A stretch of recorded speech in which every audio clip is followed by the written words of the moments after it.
Selamat pagi Pancaran Kasih Depok. Bapak, Ibu, Saudara-saudara, dan anak-anak, seluruh warga jemaat GPIB Pancaran Kasih Depok. Shalom, embun di pagi hari. Kembali saya menyapa Bapak, Ibu, Saudara-saudara, anak-anak yang sudah mempersiapkan diri untuk melangkah dan beraktivitas hari ini. Tentulah kita patut mengucap syukur bahwa Tuhan selalu menjaga dan memelihara kita dalam tidur malam kita. Kini kita juga akan melangkah dan menikmati hari yang baru yang Tuhan Yesus berikan buat kita semua. Saya mengajak ibu bapak, saudara-saudara, dan anak-anak, sebelum kita melangkah, mari kita mendalami firman Tuhan. Kita berdoa. Bapa di surga, pagi ini kembali kami datang padamu mengucap syukur atas segala kasih karunia Tuhan Yesus yang Tuhan sudah nyatakan dengan penuh kesetiaan memelihara kami dalam tidur malam kami. Dan kini di pagi hari Tuhan sudah mengaruniakan hari yang baru. Sebelum kami beraktivitas, perlengkapi kami dengan Roh Kudus-Mu untuk kami mendalami firman-Mu. Karena setelah itu firman-Mu kami yang sudah mengerti, kami pun dapat melakukannya dan menjadikan pedoman dalam setiap langkah hidup kami hari ini. Berbicaralah ya Tuhan Yesus, kami sudah siap mendengarkannya. Amin. Bapak, Ibu, Saudara-saudara, dan anak-anak yang diberkati Tuhan. Pembacaan Alkitab kita pada pagi hari ini terambil dalam Amsal pasalnya yang ke-15. Amsal 15 pada ayatnya yang ke-24 dan 25 yang mengatakan,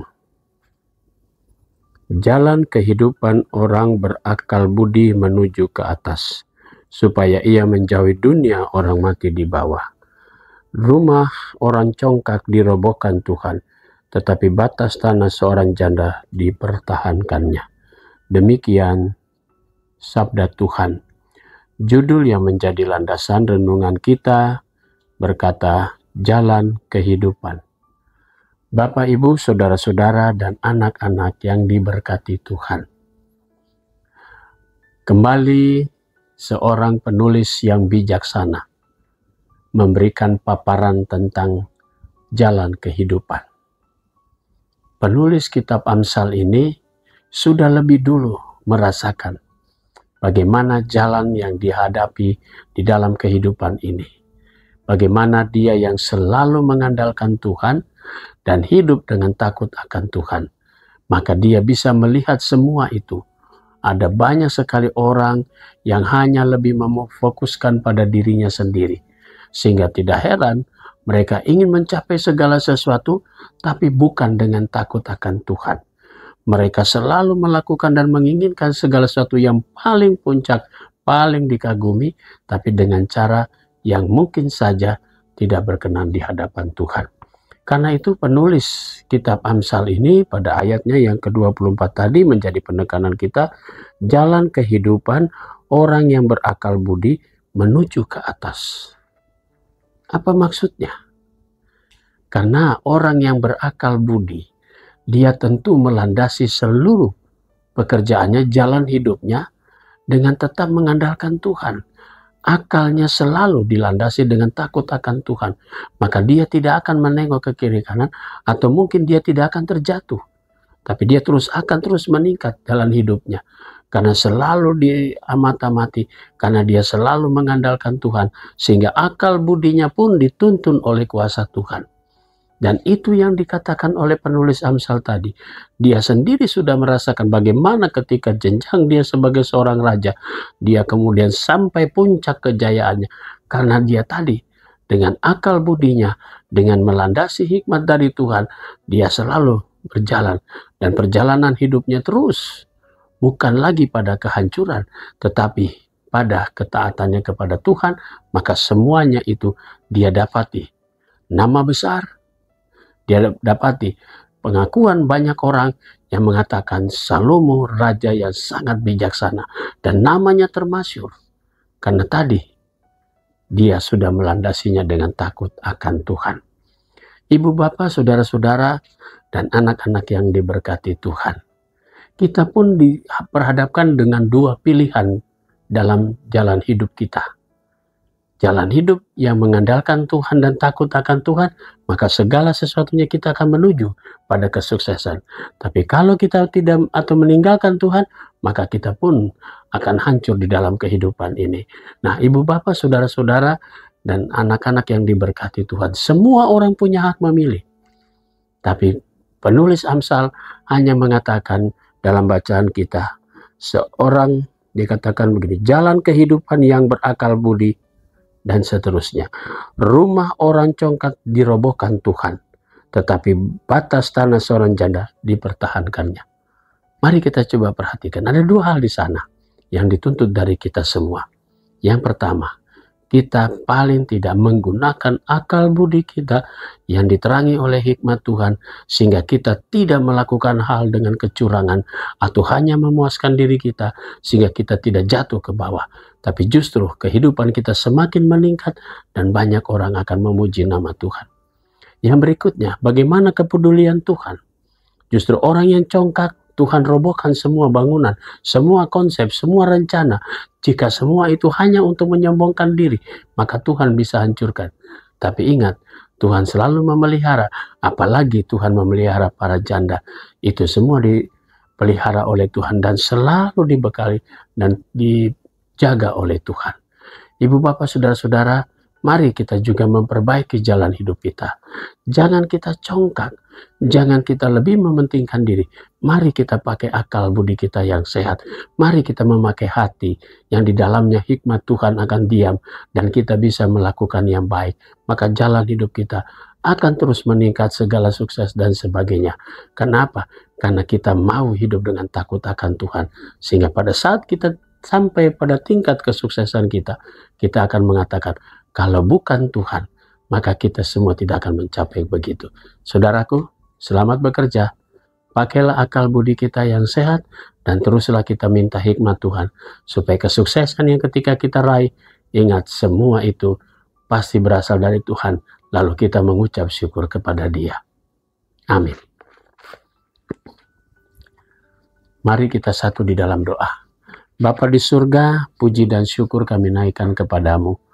Pagi hari ini kami ingin menyerahkan kehidupan jemaat-Mu GPIB Pancaran Kasih Depok.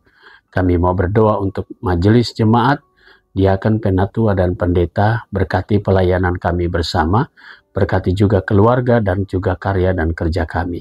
Berkati juga akan para pendeta yang sudah masuki masa emeritus, pendeta gereja saudara, Tuhan Yesus berkati keluarga mereka bahkan pelayanan. Kami juga mau berdoa untuk unit-unit misioner, kami berdoa juga untuk vikaris, badan pemeriksa perbendaharaan jemaat, pegawai kantor gereja, koster dan keamanan. Semua fungsi dan unsur yang ada di jemaat-Mu, Tuhan Yesus berkati. Kami berdoa juga untuk jemaat Tuhan yang ada di 13 sektor pelayanan. Tuhan Yesus memberkati baik pergumulan pribadi, pergumulan rumah tangga, anak-anak yang sudah memulai sekolah, diberkati sukses mereka dalam pendidikan, sehingga mereka semua memuliakan nama Tuhan. Pagi hari ini secara khusus kami mau berdoa untuk sektor Hermon, keluarga Bapak Labuan Marpaung, keluarga Bapak Mangasi Alion Marpaung, keluarga Bapak Martin Tapuran, keluarga Bapak Melvin Odero Purba, keluarga Ibu Neti Emawati Pangemanan, keluarga Bapak Okto Duat Utagalung. Tuhan memberkati akan kehidupan keluarga ini dengan berkat Tuhan. Kami berdoa untuk jemaat Tuhan sektor Muria, Ibu Nur Sariningsi Betai, Ibu Yaena Sebauhia. Kami berdoa untuk sektor Getsemani, Bapak Anggelu Bangun, Ibu Elsie Sutopo Manarisip, dan Ibu Danuri. Tuhan memberkati orang-orang tua kami yang dalam keadaan tubuh mereka yang lemah. Tuhan juga memberkati melalui proses pengobatan sehingga mereka mendapatkan kembali kekuatan dan pemulihan tubuh mereka.